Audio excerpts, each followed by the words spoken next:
So we were asked to describe attachment theory.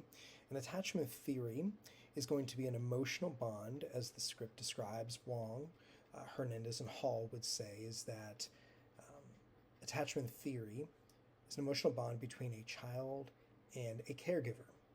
And there are many ways that this could be explored, and there are also multiple caregivers as well. Normally, there's one stronger attachment than the other, but this attachment is oftentimes an affectionate bond between child and caregiver.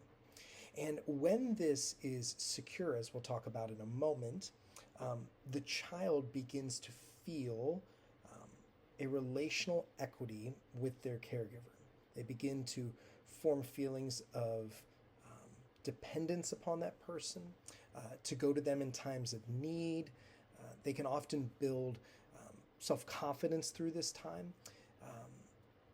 And oftentimes, this is where they're made to feel safe, when there is a secure attachment with their loved one or their caregiver. So, when we're talking about secure attachments, infancy, why it's important, as I look through the readings, I found things like self-regulation. I found things like temperament.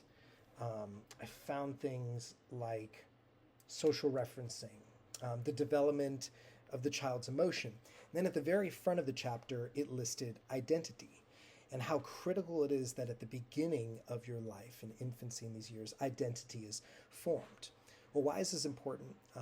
As I looked at chapter 3, you would look back and you would see that the authors point towards how important these times are because of the development of neural processes, of neural pathways. In fact, half of the neural pathways that we have developed as an infant are still in our brains as an adult. So if we're talking about identity, we're talking about the foundations of temperament and emotional stability and social identity and regulation. It is critically important that we end up with a foundation where 50% of the synapses we develop are founded in this time period. And so when I think of theories that would back this up and that would be a part of this as well, of course, I think of Erikson. I think of trust versus mistrust, where trust is born through a secure attachment. And what comes from that is self-confidence.